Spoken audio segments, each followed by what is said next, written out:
Question पढ़ते हैं। Select the option which has the same relation with the third number as the second number with the first number.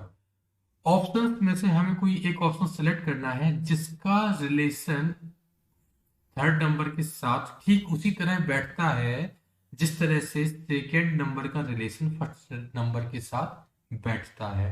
Okay, उस विकल्प का चयन कीजिए जिसका तीसरी संख्या से वही संबंध है जो दूसरी संख्या का पहली संख्या से है। ठीक है, कुल मिला के हमें बताना है कि इन नंबर्स के बीच में क्या रिलेशन है। जो रिलेशन इन नंबर्स के बीच में होगा वही रिलेशन थर्ड और फोर्थ नंबर के बीच में भी होगा ही होगा। चलिए देख लेते हैं। आप ये नंबर्स देखिए, आपको ये नंबर्स जो दिख रहे हैं, आपको इनके आसपास कुछ क्यूब समझ में आ रहे हैं, कुछ क्यूब याद आ रहे हैं। जैसे कि 223 के पास जो क्यूब होता है वह होता है 216। ओके, 350 के पास कौन सा क्यूब होता है? 343। 519 के पास कौन सा क्यूब होता है? 519 के पास क्यूब होता है 512। ठीक है, अब ये जो 216 है ये किसका क्यूब होता है? ये 6 का क्यूब होता है। 343 किसका क्यूब होता है? 7 का क्यूब होता है। 512 किसका क्यूब होता है? 8 का क्यूब होता है। यदि हम इसमें +7 कर दें तो हमारे पास क्या आता है? 223। यदि हम इसमें +7 कर दें तो कितना आता है? 350। यदि हम इसमें +7 कर दें तो हमारे पास क्या आता है? 519। देखिए, ये नंबर, ये नंबर, ये नंबर, ये नंबर, ये नंबर, ये नंबर। तो अब अगला कौन सा क्यूब होना चाहिए? 9 का क्यूब। 9 का क्यूब कितना होता है? 729। होता है कि नहीं होता है? होता है। ये होता है 9 का क्यूब। इसमें +7 कर देंगे तो आंसर कितना आ जाएगा? 736। ये हो जाएगा हमारा आंसर और ये है ऑप्शन डी। मतलब कि 736 हमारा हो गया आंसर। तो इस तरीके से इसमें लॉजिक लग गया अपना। अब अपने नेक्स्ट क्वेश्चन की तरफ बढ़ते हैं।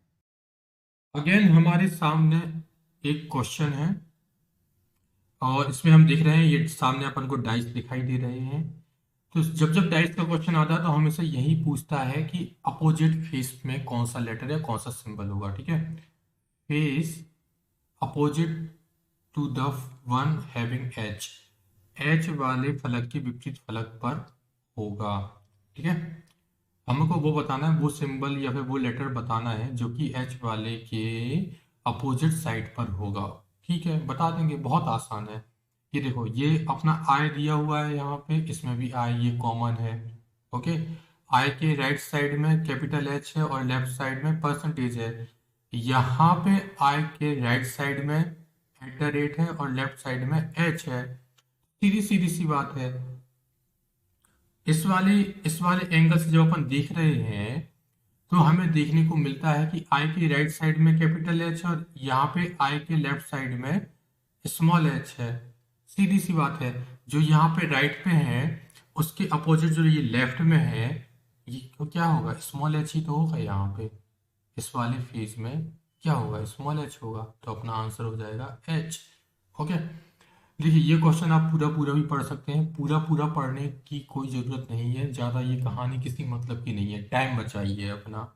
डायरेक्ट जितनी ज़्यादा प्रैक्टिस करेंगे आपको डायरेक्ट समझ में आ जाएगा कि क्या पूछने वाला है। आप थोड़ा सा अभी मेन लाइन पढ़ेंगे और आपको समझ में आ जाएगा कि क्या क्वेश्चन पूछे जाने वाला है। ओके, तो ये बहुत ज़्यादा सिंपल क्वेश्चन था, बहुत ज़्यादा सिंपल क्वेश्चन था, बहुत आसानी से सॉल्व हो गया। इस तरीके से आगे बढ़ते हैं अपन लोग, नेक्स्ट क्वेश्चन देखते हैं। चलिए स्टूडेंट्स, यहाँ पे अपन फर्स्ट क्वेश्चन पढ़ते हैं। देखिए, रीजनिंग ऐसा सब्जेक्ट है, इसमें हम जितनी ज़्यादा प्रैक्टिस करते हैं आपकी स्पीड उतनी ज़्यादा बढ़ती जाती है, आपकी एक्यूरेसी उतनी ज़्यादा बढ़ जाती है। नतीजा ये निकलता है कि आपका अच्छा स्कोर हो जाता है। और आप जितनी ज़्यादा प्रैक्टिस करेंगे आपको उतनी ही कम ज़रूरत पड़ेगी एग्जाम में ये क्वेश्चंस पढ़ने की। ओके, फिर आप सिर्फ कुछ ही वर्ड वस्त पे नज़र डालेंगे। इंग्लिश डिक्शनरी, अंग्रेजी शब्दकोश, क्रम, ऑर्डर। मतलब कि सीधा सीधा आपको समझ में आ जाएगा कि ये जो 5 वर्ड्स है ना, इनको इंग्लिश डिक्शनरी के ऑर्डर में सेट करना है। ओके, चलिए एक बार क्वेश्चन पढ़ लेते हैं। Choose the correct option that shows the order of the given words in the order in which they appear in the English dictionary.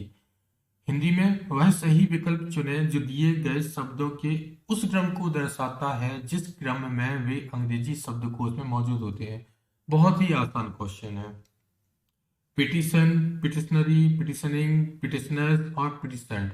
देखिए सबसे पहले ये 5 वर्ड्स है, इस पे अपन ने सरसरी निगाह डाली, सरसरी नजर डाली है तो अपन को समझ में आ रहा है जो पिटिशन है ये तो पांचों के पांचों में कॉमन है।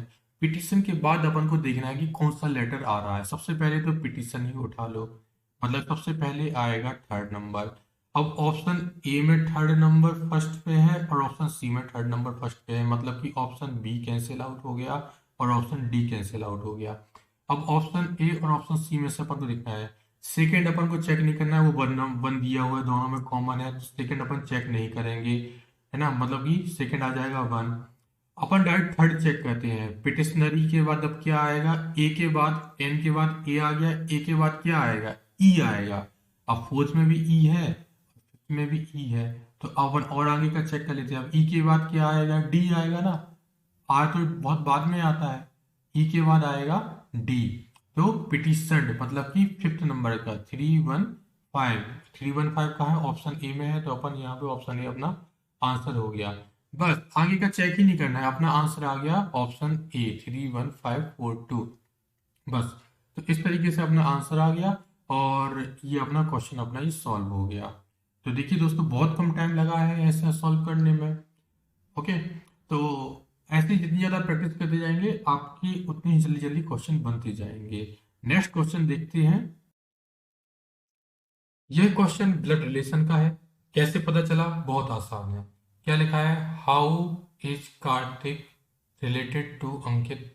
कार्तिक का अंकित से क्या संबंध है, मतलब समझ में आ गया, इकलौता बेटा मीठा, ऐसे शब्द भी दिखाई दे रहे हैं।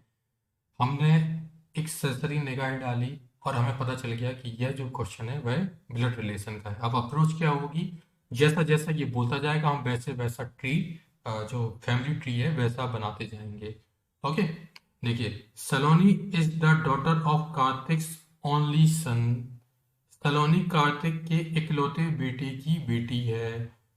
सलोनी क्या है, कार्तिक है कोई, ओके, कार्तिक का कोई इकलौता बेटा है, इसका हमें नाम नहीं मालूम है, उसकी बेटी है सलोनी। ठीक है, ये हो गई।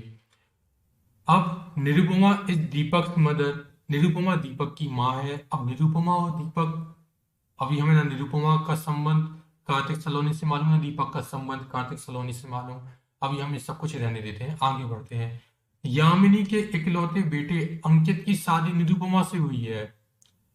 देखिए, Yamini's only son Ankit is married to Nirupama. ठीक है, और आगे बढ़ जाते हैं। Kartik is Deepak's grandfather. कार्तिक जो है वो दीपक का दादा है। कार्तिक दीपक का दादा है, मतलब कि जो दीपक हो गया वह कार्तिक के बेटे का बेटा हो गया।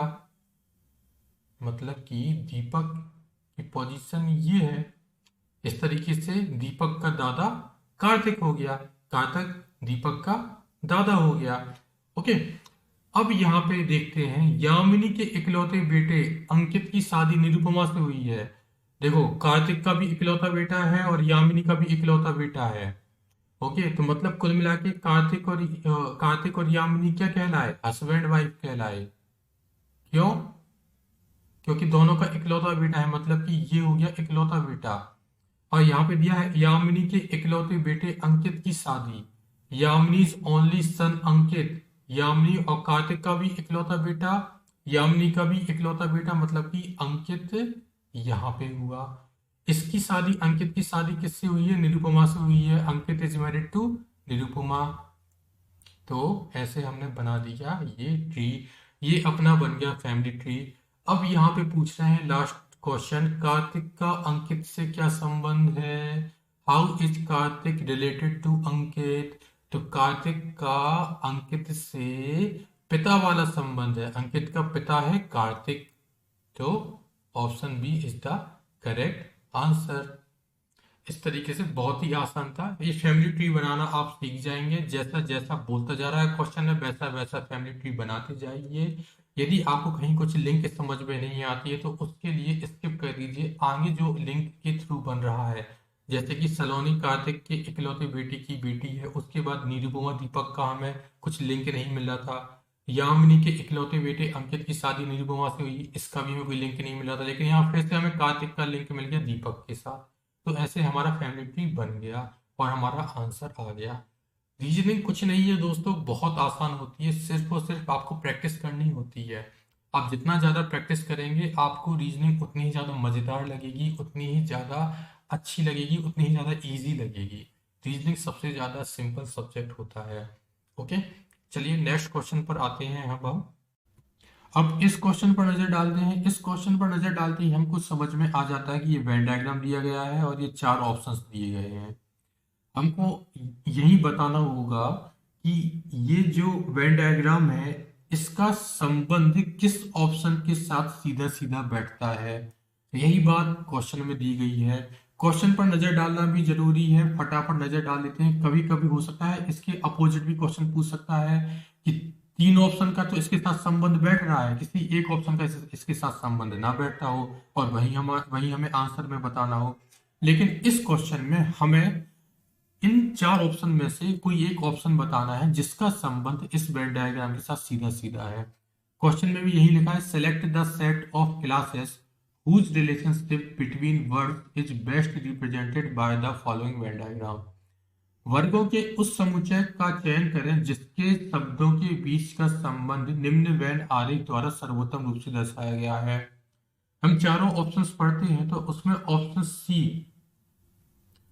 सी ग्रैंडफादर्स फादर्स मेज, इस ऑप्शन सी का संबंध सीधा सीधा इस वेन डायग्राम के साथ बैठता है। कैसे बैठता है, देखिए सबसे पहले तो ये सारे के सारे लोग हो गए मेल्स, जो ग्रैंडफादर है और जो फादर है वो दोनों के दोनों क्या है, मेल है। ओके, मेल के बाद जितने भी मेल हैं उसमें से कुछ लोग पिता हैं, फादर है। ओके, और फादर में से भी कुछ लोग ऐसे हैं जो ग्रैंडफादर हैं। ओके, कुछ लोग ऐसे हैं जो ग्रैंडफादर है, वो सारे के सारे ग्रैंडफादर हैं, वो फादर हैं। ओके, और जितने भी फादर हैं वो सारे के सारे मेल हैं। इस तरीके से ऑप्शन सी इसके साथ सीधा सीधा कनेक्ट होता है। अब हम और अदर ऑप्शंस की बात कर लेते हैं। अदर ऑप्शंस के लिए कैसे कैसे वेन डायग्राम बनेगा, तो देखिए मैं आपको बता देता हूं। ऑप्शन ए की बात करें, मदर आंट्स डॉक्टर, माताएं चाचियां डॉक्टर्स, कैसे बनेगा। सबसे पहले तो हम इसका ऑप्शन सी है आंसर। हम अदर ऑप्शंस की बात कर लेते हैं। अब मदर्स आंट्स डॉक्टर्स के लिए सबसे पहले तो हम एक बनाएंगे डॉक्टर के लिए। ये देखिए ये सारे के सारे लोग डॉक्टर्स हैं, ठीक है। अब सारे के सारे डॉक्टर्स मदर तो नहीं हो सकते, क्योंकि कुछ डॉक्टर फीमेल होंगे तो कुछ डॉक्टर मेल्स होंगे, तो इसमें से सिर्फ कुछ ही डॉक्टर्स हैं जो मदर हो सकते हैं, और सारी की सारी मदर डॉक्टर भी नहीं हो सकती, तो मदर। ओके, अच्छा, और कुछ डॉक्टर ऐसे भी हो सकते हैं जो आंट होंगी, चाचियां होंगी। ओके, कुछ डॉक्टर ऐसे होंगे जो कि आंट्स होंगी, चाचियां होंगी, और कुछ लोग कुछ फीमेल ऐसी होंगी जो डॉक्टर भी होंगी, मदर भी होंगी, और चाचियां भी होंगी, आंटी भी होंगी। ठीक है, तो वो ये वाला जो सेक्शन है ना, ये वाला जो सेक्शन है, ये वाला सेक्शन रिप्रेजेंट करता है ऐसे लोगों के लिए जो मदर भी हैं, डॉक्टर भी हैं, आंट भी हैं। तो इसके लिए बन जाएगा ये वाला वेन डायग्राम।